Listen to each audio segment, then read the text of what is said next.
Welcome to Fresh Start Podcast. I'm Dave Henning, and today my guest is Phil Pelucha. Am I pronouncing that correctly, Phil? Pelucha. You were pretty close. Pelucha. Awesome. That's Irish, right? Yeah, exactly. Very. Welcome. Glad to have you here, my friend. And man, you've got quite the back. You've been around for a while in the industry, doing some broadcasting or radio live events, and you are in South Africa. Is that right? Well, do you know what? I'm stuck in the UK at the moment. I'm supposed to be in Cape Town. And we had flights booked a couple of weeks after lockdown started. So, do you know what? The British weather's been quite kind to us. We were over visiting family, so it's kind of just been like an extended stay. But yeah, what a crazy time to get stuck.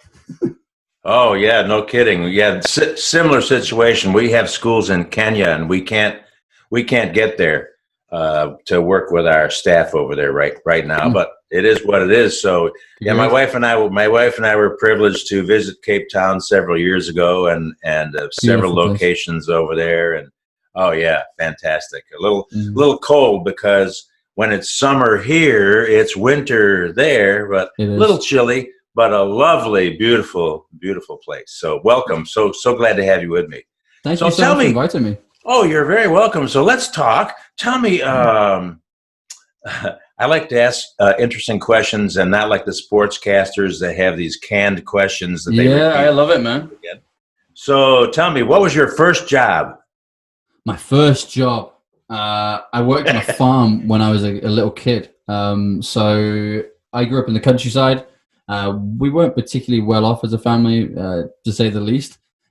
So if you wanted extra things, if you wanted toys, if you wanted stuff outside the norm, I learned very quickly you went and earned it. So my first job was picking potatoes at about 11 years old in a farmer's field at crack of dawn in the middle of winter.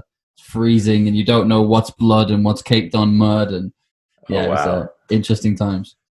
Well, we have that in common. I grew up in upstate New York, which is different from New York City because we were all cow farms, dairy farms, apples and cherries. And one of my first job was a very tall ladder picking cherries. So, I didn't last very long, let's just say. I think I ate more than I... Oh, well, brother, we have that in common too. So when I was 12, I got fired. It was the first time I got fired.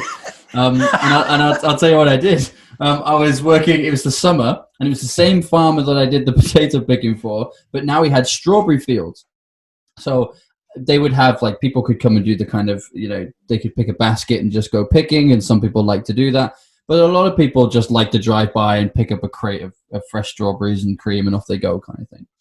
Right. So my job was to watch the fields, make sure that people were weighing it and all that kind of stuff properly, and then to pick, basically. And then one day, the farmer came over and he was furious. He was so angry that he drove to my mom's house and was like, I don't know where he is. And she's like, well, he's not here. And he's like, well, he's not there either. So I've now had to bring someone else to come and watch the field. Like, where did he go? The reality was that I just ate too many strawberries and took a nap. I was there. He just couldn't see me. I was asleep in the field, just laying between the strawberries in the walkways. Thank goodness it was the days before social media, or that would have been all over Instagram. Right. But I woke up and I had the worst sunburn on my back and my neck. So I was in so much pain. And then I got to the end and was like, where is everybody? They've already locked up, right? I'll have to get my wages the next day, only to go home to be told by my mother, who was then furious at me, that I'd lost my job. And I don't think I was getting paid the next day. If anything, I probably needed to pay him back for the strawberries I'd ate.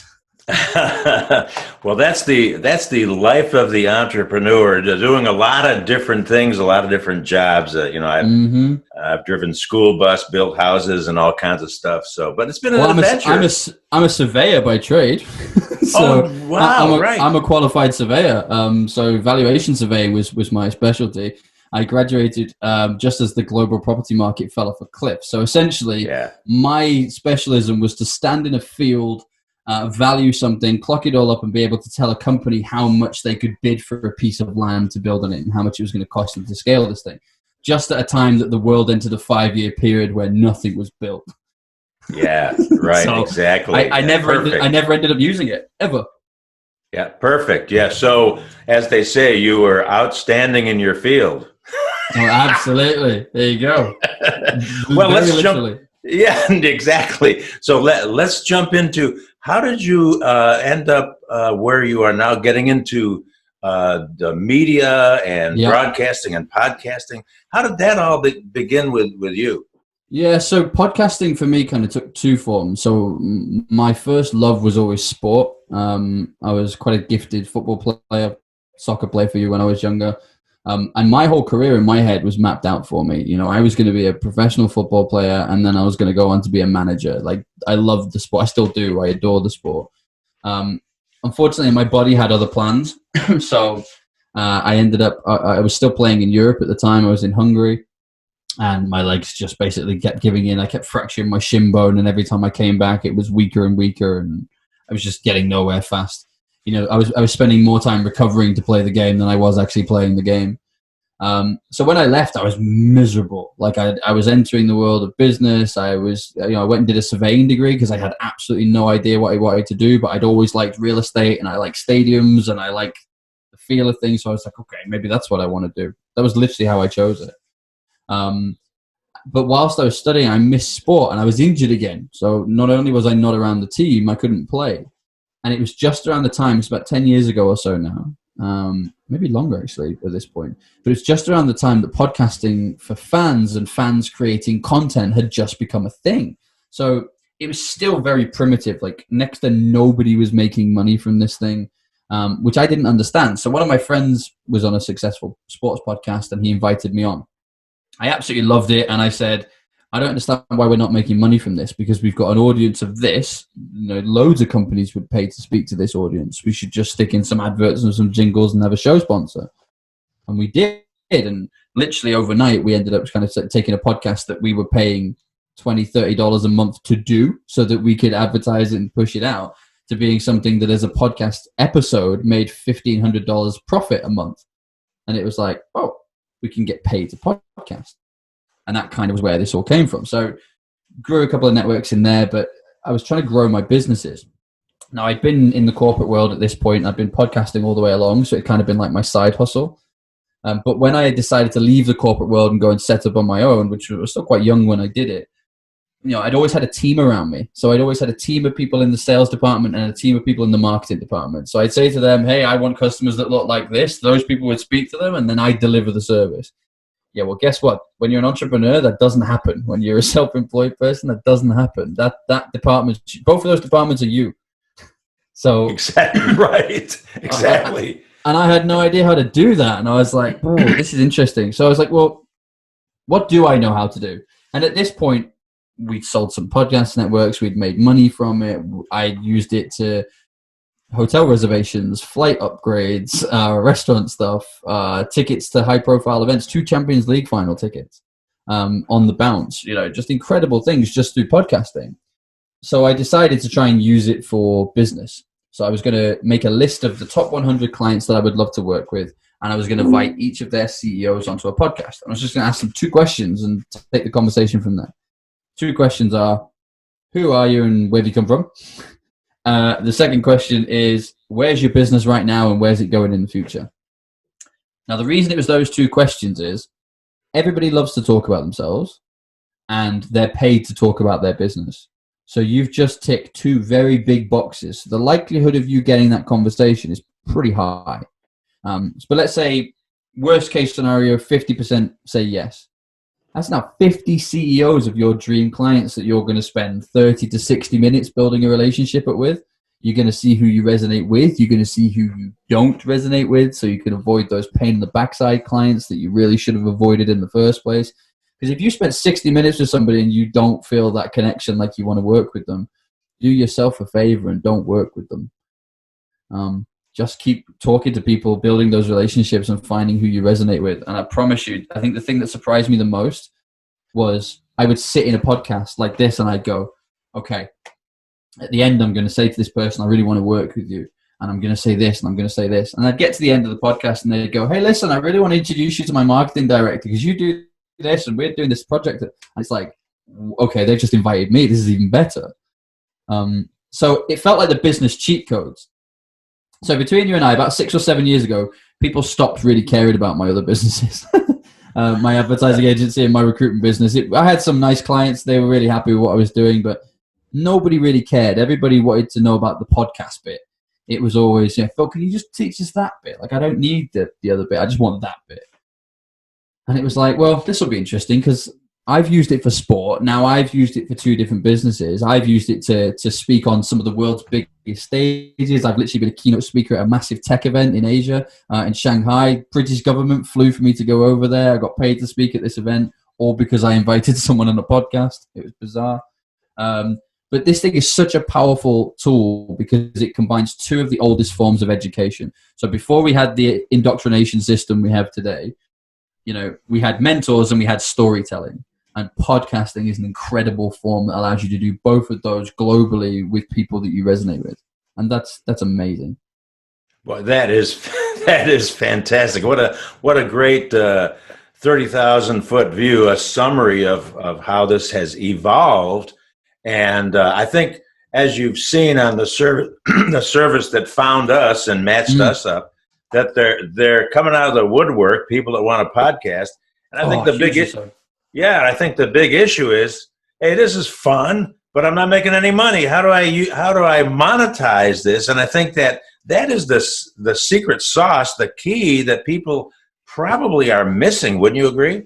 I agree completely. So I think the stats actually show that only 20% of podcasters actually make any money from their podcast. PwC say that just in the States, advertising and marketing next year alone is $1 billion industry, and that's just in the States.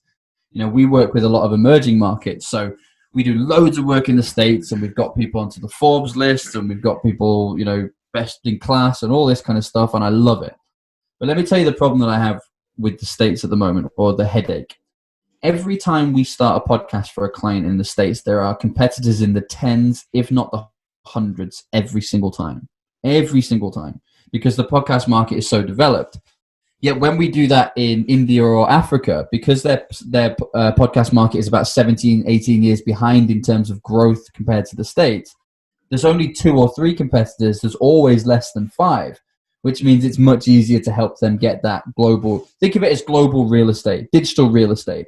It's staking your piece in the ground. Well, it's the same with anything. If somebody's already bought out all the real estate in this land and built on it, there's not that many places that you can put something. But if this is a wide open field that no one's built on yet, go nuts and make sure you do before someone else does.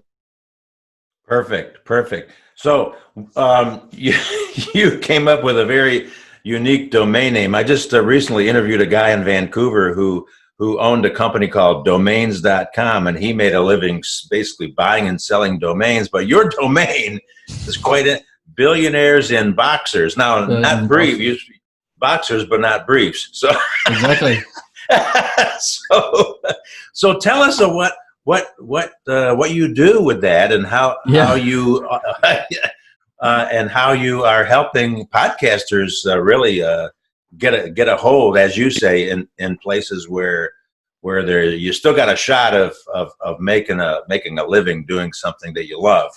Sure. I think actually we do work with podcasters, but I'd say the vast majority of our work is actually with other businesses and other influencers, because we do a lot of work with authors and people, because they say, look, we have peaks and troughs in our career. We got a live event or a movie out, we get loads of attention, then it goes quiet again.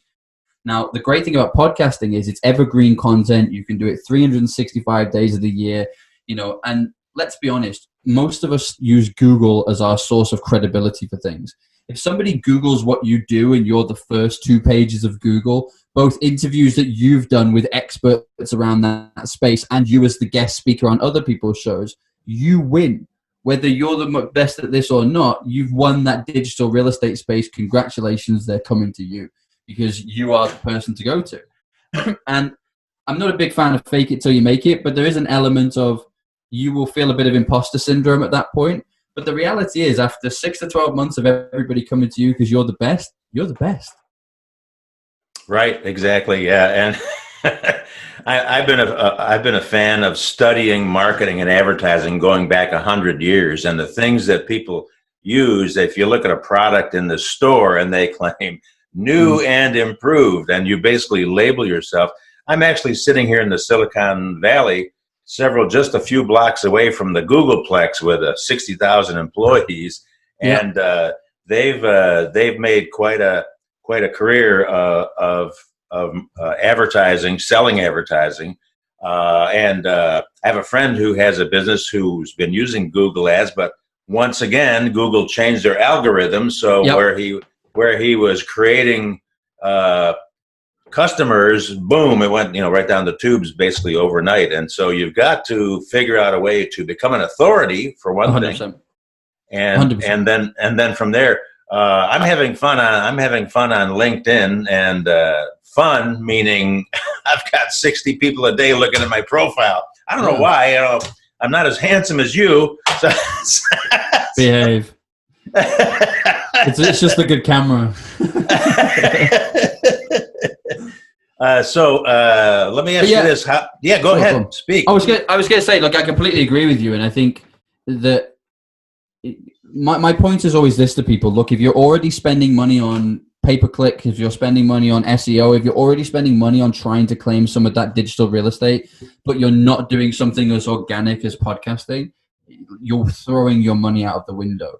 Because the reality of the situation is, especially in the States, you're probably no more than 3 to 5 years away from podcasting being a completely different market. It's going to be a lot more paid to listen to content. People will be going private and monetizing their audience. Joe Rogan selling his for 100 million to Spotify is a prime example. It's going to be a subscription-based model. That's how this is going to work. Some of our clients are already starting to do that. So don't be the person who then realizes in 3 or 4 years' time that you should have done that podcast, because now 2 of your competitors each have 100,000 people in their paying network to listen to their content. And are they going to do business with you, or are they going to do business with the people who they listen to on a regular basis and see as an authority? Exactly. Yeah. Speaking of authorities, I like yourself, I like to go to these big events.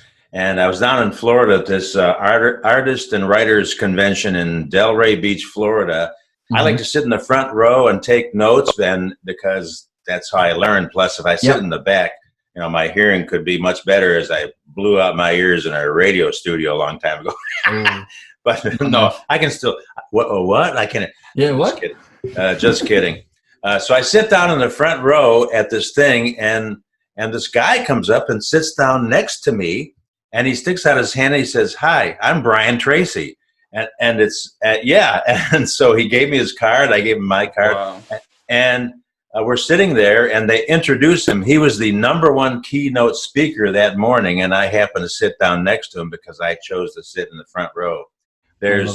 There's something about connecting with people, and Brian, a wonderful guy, and I've heard dozens of these speakers. You talk about Joe Rogan, and different people have made a name for themselves over time. So let's get back to you, though. Enough about me. Just a story. As you mentioned. I love it, brother. Always a great story, isn't there? Always, absolutely. So what's going on now? How can I help you in terms of where can I send people to your website? Or what do you got going on? So I'm relatively easy to find because I think I'm the only Phil Pelucha in the world. So my surname is Pelucha. Little bit of a secret for you. I might get in trouble from the media team for this. I personally check LinkedIn and Twitter. I don't use the other ones. That's the team. But you can reach out to them. They're very nice and have a chat with you. But if you actually want to talk to me, try Twitter or LinkedIn. I will definitely respond to you on there. Or just head to our website, which is billionairesinboxes.com. Look, we always love kind of speaking with new people, because most of the challenges that we get from this are people saying, it's great, but it won't work for my market. So let me answer that now. We've done 1 refund in 6 years, and I gave it back to the guy because he simply didn't have the time for it. He later went on to recommend 2 more paying clients to us. So I think that kind of says how that relationship was. We've done this in 50 different locations and over 50 different sectors now, and it works every single time. And the answer is, it's because it's so simple. It's like growing a flower. It needs water and it needs sunlight. Water, for in this occasion, is your audience. Who are going to be your audience and who already has that audience?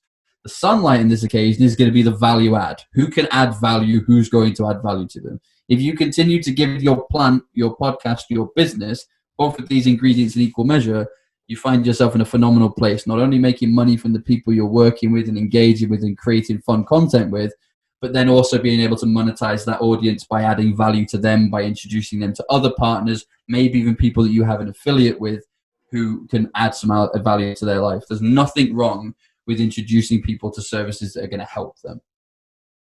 Yeah. Oh, yeah. Absolutely. There's definitely a value, not only a value perceived, but a real value that makes sense. I'm a lifelong student.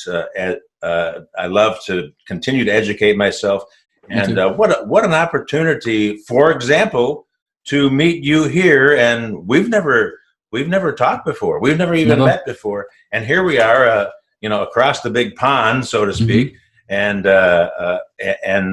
we're hopefully being helpful to people who would like to hear this message. My whole reason I've had that name Fresh Start company for 26 years, something like that, because I'm always curious and interested in helping people get a fresh start in life. Yep. And especially now with our current situation, you could look at it a couple of ways. You can be fearful, or you can be positive and hopeful, and take this as a tremendous opportunity to do something new and make something different and be creative. And this is what we've got in the palm of our hand here, Phil. 100%. I mean, this is a massive opportunity, and I know people are saying that. So a lot of people say things like, create more content, this is a big opportunity, all this kind of stuff. And my argument at that point was always, well, how? Like, I get that it might be, but how? Let me give you a really tangible answer as to how, okay? My phone has been ringing off the hook with two types of people. People type number one, Phil, thank God you taught us how to do this podcast stuff, because I had one the other day. One of our biggest competitors has just gone into administration. They've called in the liquidators. We're having a better year this quarter than we did last quarter because the podcast is still selling for us. And because more people were at home able to engage with content, they just created more podcasts and more content, because guess what? Everyone was at home, so we could do it. Right. So they were fueling this even more, while other people are falling apart. Because as you said with your friend, his funnel completely dried up. What do you do in that moment? Well, that's where the additional credibility comes in. It's when the ability to link up with somebody at the top of their game and say, hey, listen, I would love to talk to you about this. So there's type of people number one, the people that are really glad that they did this. Type of people number two, Phil, is it too late for me to start a podcast? Because all my other channels have dried up. My salespeople aren't working. This side of my business is dying. I'm avoiding calls from the bank manager. What do I do? How do I get started? And the honest answer is just take some momentum. It's like, yesterday would have been better than today, but today is certainly better than tomorrow. So just get on with it, right? And for all the people who say, what have I run out of things to say on a podcast? What will people want to listen to me? All that kind of stuff. Flip the question. If I put you in a physical room with 50 of your dream clients, would you run out of things to say? Would you run out of questions to ask? Because that's what a podcast is. It's just that conversation one-on-one. I love it. Absolutely. It's a conversation. And one thing you would have not known about me is years ago, I had an insurance agency, and a friend of mine was the new manager of the Connecticut School of Broadcasting's brand new branch in Charlotte, North Carolina. And I was renting an office from him. And man, they had spent several $1 million building out this radio TV studio with all these different equipment and stuff. And he says, Dave, why don't you come over and teach for me at this school? And I says, what do you want me to teach? How to tell jokes? I'm an old disc jockey. And he says, we'll think of something. But the reason I say that is they spent a lot of money on equipment, and you and I nowadays, it's not a fortune to get started. You can get this stuff on Amazon or eBay or whatever, USB microphones. I have a microphone fetish, as I've said on some of my other podcasts. I've got 7 microphones. You and me both. I collect them. Yeah, exactly. And arms and stands. I mean, there's another one here that you can see that. I've literally got arms all over the place. So I'm the same. But I agree with you. So it was bizarre because I entered podcasting before I entered media. So before I started doing any of the radio or TV stuff, I'd started podcasting. So I'd seen how to do this from a bootstrap background. So a lot of the people you find that come from broadcasting that then try and get into this stuff, they understand how to do it with a $500 mic, and they understand how to do it with, all the Adobe software that it costs you, $1.5 to get the whole package kind of thing.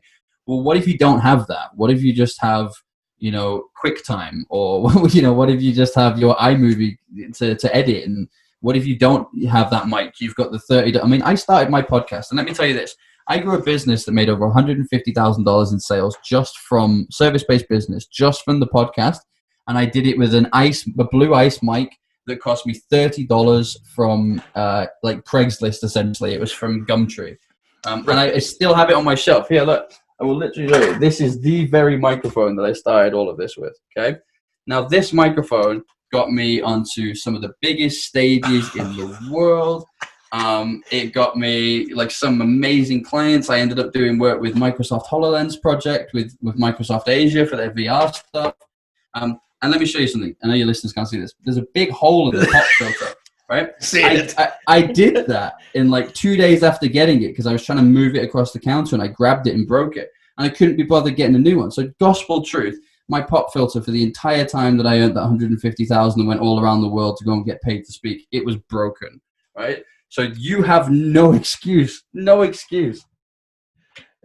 you can't see my boom and my pop filter and my shock mount sitting over here. Similar to what I have. I use the Blue Yeti. I use the Blue Yeti now, and I've had the Blue Nessie, and Blue's a good company. I should send them an invoice for promoting them. You should. The current CEO of the company that I work actually is the guy that invented Xbox for Microsoft. He worked directly for Bill Gates, Guitar Hero, Halo, and all that stuff. Netflix. So it's funny you should say that, actually, because I had a similar contact like that. So if we've got time, I'd love to share the story with you, actually, because I think it really shows the power of podcasting. Yeah, please take your time. We got lots of time. So I got approached by this marketing company in the UK, and they said, look, we heard you on a podcast recently talking about virtual reality. And I was thinking, I don't talk about virtual reality. What are they talking about? And I ended up going back to listen to a sports episode, and I'd gone on a rant about virtual reality. And I basically said that for like sold out games, like let's use the Super Bowl, for example. Even if I wanted to come to the States, I mean, it's quite fiddly to do, but I could make that bit happen. But how am I going to get a ticket to the Super Bowl, right? It's not going to happen. But what you could do is sell that ticket at, let's say, 3/4 of the price for a virtual reality ticket, where you put a headset on and one of the seats in the crowd, or you have 4 different seats at different locations, one on the dugout next to the managers so you can see all of that, and on the touchline camera kind of thing. You could actually have the best seat in the house without being there, right? And I love that idea. So I was talking about it on this pod anyway. And this marketing company heard and said, well, look, we're trying to break into that market. We've been in this industry for a very long time. We're a completely different age demographic. Would you come and do some market research for us and try and help us get some clients across that space? So I did what I always do, which is you start at the very top and work your way down. So the biggest thing that was coming up was in about, I think it was about 9 weeks time, 12 weeks time from this point, was a massive tech event called the Mobile World Congress, and it was taking place in Shanghai. And it was going to be a 3-day event, and it was Microsoft speaking, Sony speaking, Apple speaking. It's all this kind of stuff. So I realized that you're still trying to sell tickets. So I invited the event organizer onto a podcast so that he could sell tickets. And I said to him, I'm going to spend the next few weeks interviewing people in the VR space. So it'd be good to get a bit of a jingle together so we can do an advert and we can push it out. Me and him got on like a house on fire, and he says, would you like to come and be one of our speakers? We don't have enough people representing us from the UK. And I was like, well, I would love to. The answer is yes. The whole Richard Branson thing, say yes and work it out later. Right. So I said, yeah, of course I'll do that. And then I got all the paperwork through the same day, and I rang the British Office for International Trade. And I said, how long does it take to apply for like funding for tickets and stuff? And they were like, few months usually. And I was like, I don't have a few months. I have this event coming up here. I said, send it across and we'll take a look. Later that afternoon, my phone rings, and it's like the head of that organization from the Northwest office. And she says, literally have a card in my hand. If you tell me the flight details, we will book the flights for you now, and we're going to pay for it. And I was like, wow. And so, because we don't have enough people representing us there. So provided you thank us in the speech kind of thing, thank us in your talk for us sending you over there, we're good to go. And it was like, sweet. So we had this, so now we're getting paid to go, and we're getting put up there, and we're being, flown to Beijing, where we're getting to meet a partner who I decided to line up on the way. Again, it's not coincidence. It's like, I know I'm going to stop over there. We're going to be there for a day. That's enough time for a meeting with a partner. Who's going to be that partner? And then I did it that way. So we're just going around collecting things as we go along. Now, let me tell you about the presentation, because the presentation got me on the front page of Tech Asia as like the Phil Pelucha summed it up best when he said this. Like, it was mental, okay? We won so many clients from this presentation. It was unbelievable. And I know nothing about VR, right? I still say that to this day, right? So let me tell you how it happened. Because this is a gospel truth. And you'll understand why technical companies have salespeople and they don't just use the technical people, okay? So all I did for the 6 weeks prior was interview as many people as humanly possible that knew anything about VR. Gamers, customers, designers. And I asked them all the same questions. Where's VR at the minute? What do you need to see more of? What's stopping it from getting there? And what would you like to see in the future? And then I just collated all of these answers, saw the patterns, turned it into a presentation, which we then animated and got Chinese subtitles. And I went on stage and I basically presented to them, these are the people we're working with and what they're interested in. This is where the market's going in the future. And the feedback from the market is you need to gamify it more. You need to do more games, because if you're going to want to advertise on something, or you're going to want to educate with something, you need it to be in every household. And the way to get it into every household is to make it fun. Right? That is crazy. So that's what I presented. Now, I was on stage and I had like a bit of imposter syndrome just before I went on. Like, I had a real moment of like, am I going to have a panic attack here? Because this room was full of like 3,000-4,000 of the top executives of tech companies all over the world. And I'm like, Sony were just before me, and Kinetech, who actually ended up getting bought out by Sony for their augmented reality stuff. I mean, so I was like, okay, somehow I'm on this stage, and I did this presentation, and it went well, and I was not confident, but I was like, okay, I enjoyed that, and it wasn't the car crash that I was anticipating. Anyway, gospel true story. I start coming off the stage, which is in the steps down are in the middle, because now I have to go and sit back down in the speakers' chairs, which are kind of in the middle of the stage at the front. So I'm walking down the stairs, and this massive guy, huge Slovak-looking guy, just starts beaming towards me, and I'm like, oh my days, I'm getting chucked out by security. They've realized I'm not supposed to be here. How am I ever going to live this down, getting chucked out in front of these 3,000 execs? And this guy just comes straight up to me. It's like slaps his hand into my hand and slaps my hand. And he was like, we've not met, but we should do some work together. Give me a call. Patted me on the arm and nearly sent me sideways. He was so big. And then walked off. So I was like, well, that was a bit odd, because everyone else has just sat here and he's just walked up to me. I don't even think I'd got off the second step before he came and saw me. So this was happening like just on the stairs coming off the stage. Anyway, so I got no idea who this guy is or how the hell security haven't noticed this big fella running towards me.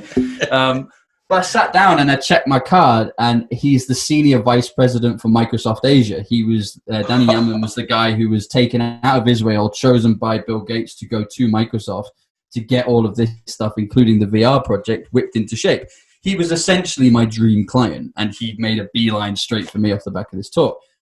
And it wasn't cheating, it wasn't mismanagement, it wasn't smoke and mirrors, it wasn't snake oil. I just gave them what the market wanted. And so often that's the disconnect, is that companies aren't entirely sure exactly what it is their customers want. So they're trying to sell to them what they think their customer needs instead of what their customer thinks they want. That's exactly. What a fantastic, crazy story that is. But it's so true. I have this little saying that I use. There's no such thing as a coincidence, but I call them divine appointments. Agreed. Because you hit the nail on the head, is that you've got to ask people what they want first before you try to sell them. I'm here sitting, as I mentioned, right down the street from Facebook and Apple and all this stuff, and they're out there trying to figure out, well, what else can we sell, kind of stuff. And instead of, I'm sure they do this internally, but all I'm saying is that, man, you really got to think, what do people want? Yeah. And that's how Steve Jobs got away with it. Well, but that's the genius of it, is like, if for some reason people now do this thing where they sit down with a pen and paper, or if they've got a tablet or whatever, and they try and invent and they try and come up with things. Let me tell you something, right? I've probably come across 5 multi-million-pound ideas in the last 6 months just by talking to people on podcasts. Because you come across somebody and they go, I've got this thing, and if only I could get it to work and plug it in. And I'm thinking, I know this guy that owns this massive hotel chain that would love you forever because you've improved efficiency and reduced cost. And if I just put the two of you together, which we have done on a number of occasions, listen, guys, chuck me 5% of the deal and here's an introduction. Congratulations. That's global networking at its finest. You don't have to provide the solution for everything. Just be the best at your bit and make sure that you connect with other people that are the best at their bit, so that when you do get a customer, they're a customer for life, because you can feed them into an ecosystem of like-minded people that are going to help them. As I mentioned at the beginning, you and I both chatted with James Mulvaney, and yes. I was actually quite surprised when he reached out to me, because he was doing his 30 podcasts in 30 days challenge that he challenged himself, and I had already done a bunch of stuff, and in fact I had all kinds of content sitting on my computer that I was able to build, fill out my podcast with. And he contacted me and said, hey, let's do, I want you to be one of my 30. Well, yes. And, but as you say, the connections that happen, and you could almost say it's magical in one respect. Well, it's led to, even just in Corona, even just during lockdown. Okay. So there was a film that came out called How Thoughts Become Things. It was a film by Doug Miron, who is like the world's leading passive income coach. And it was about 80% of the people who were in The Secret movie, which obviously reached like 500 million people. Now, they were trying to push this movie at the time. So I ended up getting an introduction to Doug, who I got on really well with. And then Doug ended up introducing me to like the rest of the cast, and they all came on the show. So now I'm meeting with like Marie Diamond, who's working with all these incredible people. I'm meeting Bob Proctor's team. It was madness. Dr. Travis Fox, again, another great guy, been on everything, TV series, movies, you name it. I actually asked him to be my mentor, so he's now one of my mentors. And this is all since lockdown happened. Now, what ended up happening was, because I love working with emerging markets, particularly Africa and now India as well, the next 10 years worth of technological advancements are coming out of those markets. The West has a ridiculously bad reputation to kind of break through in those markets. It's difficult to do business there. People buy people a lot more. It's a lot more referral and recommendation based. So once you get in and you do a good job, you're fine. But it's that first, how do I win my first 10 clients in Africa kind of thing. So we love working with those businesses, because I've been there for a long time. We've done a lot of business across Africa. So I've been saying, it'd be great if we could put together some live events, okay, across India and Africa, several key locations, and we'll bring together the best mentors, the best entrepreneurs all together, come over, and we'll do this big empowerment event. Not at the silly like $3,000 to $5,000 a night prices we charge in the United States, but like a $50 entry fee or a $100 entry fee. This is just a local empowerment thing about combining the best of local with the best of international. And I always say, you put amazing people in a room together, amazing things happen. But what was incredible was all of these people, so all of these big stars and big authors have said yes. So like I had to we've now got 7 events, because I have too many people for one. 7 events planned. And we were reaching out to so I'll give you Uganda and Tanzania and Zambia, for example. We reached out to them and said, this is what we're doing. We've now got government introductions, and Prime Minister of one of those countries is coming on a podcast to talk about what they're doing to empower the next generation of entrepreneurs.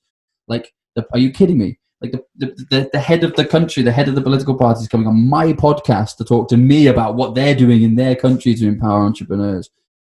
But it's the more of these people you combine, the better, because then what happens is I say, oh, we're doing this work with the Ugandan government. And suddenly somebody goes, oh, I know the bit, just outside Kampala, there's these two big oil companies that have just moved in. One's Total, and the other one's the ANOC, the big one from China. I know the CEO from those companies, and they're looking to pump back into the local community to empower local entrepreneurs. Let's get them linked up with that interview. And it's like, this is ridiculous because it just becomes like child's play. But I'm telling you, I can't stress this enough. For everybody sat listening to me thinking it won't work for my sector. I mean, I hate to say it so bluntly, but you're wrong.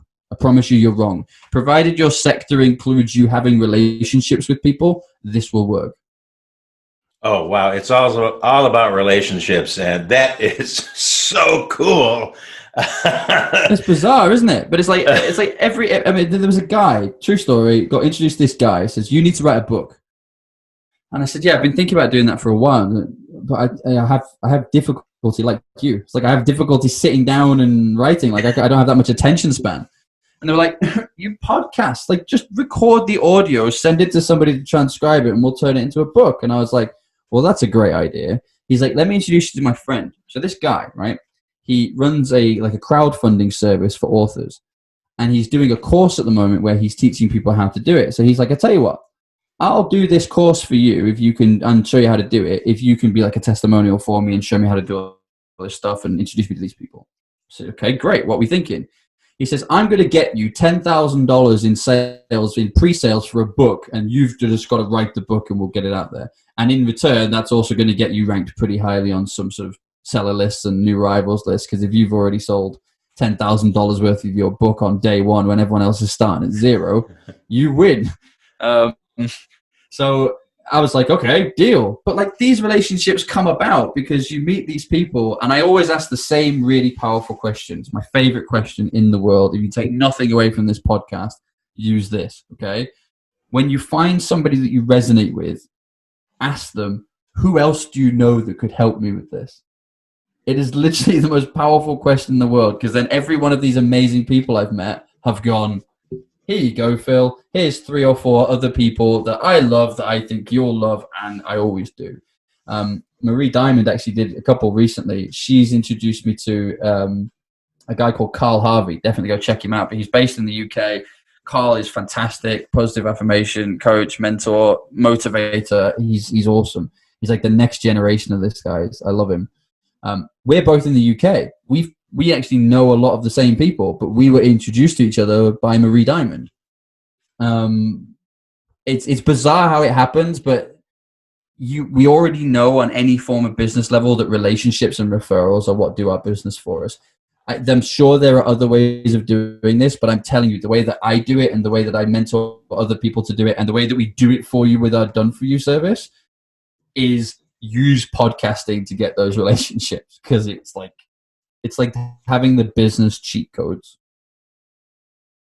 Yeah, I hear you totally. In fact, that's very ironic. You should talk about your book, because I had a book in my mind for a dozen years on the power of encouragement, and I was dilly dallying around. Is that a UK phrase, dilly dallying? Yeah, I know that phrase. I did nothing, and so I says, "Man, I got to do something about this." So I took a 3-day weekend crash course down in San Diego with a guy named Mike Koenigs, who's worked with Tony Robbins and a bunch of people and stuff.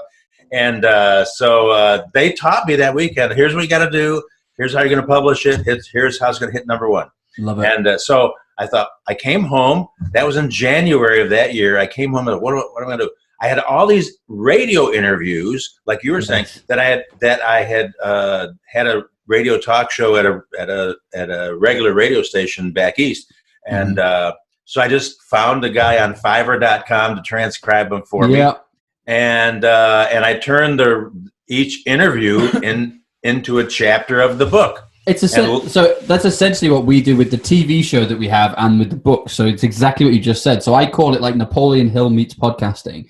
I go and interview these amazing people and learn as much as I can from them, and then write it down, and it gets turned into a book. It's like, here's what I learned from this interview. Here's what I hope you get from it. Here's the interview. So at the end of my story is that I paid a lot of money to become a certified John Maxwell coach, and so that was January. In June, I published it, and within 24 to 48 hours, it hit #1 bestseller in 3 different categories. But I had bumped John Maxwell's book, The 21 Irrefutable Law. I bumped him to #2, and he had sold 2 million of his book. Ooh, it's beautiful. And so who knew? But, stuff happens. And like today. Well, it happens when you take the action. I think that's the bit that a lot of people miss, right? They think positive affirmation doesn't work for me because I sat there and I tried visualizing my dream and I never got there. It's because you didn't take any action. The whole point of positive affirmation is to get yourself both internally and in your mindset into that place of abundance and having and all that kind of stuff, because that's the frequency you're supposed to then go and create from. There's no point it's kind of like saying, this Ferrari's crap because you sit on the drive and you rev the engine, but you never put it into gear. It's like, it will get you there really quickly if you just put it into gear and take some action, but sitting on the drive and hoping you get there doesn't get you there. Oh, that's hilarious. Exactly right. Action, take action. And so I'm speaking with Phil Pelucha. Yes, brother.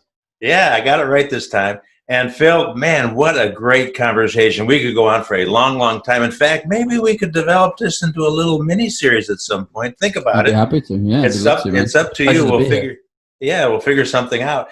But Phil, my question right now is how can I help you? What would be the best thing to have people check out your website, as well as they can find you on LinkedIn and Twitter.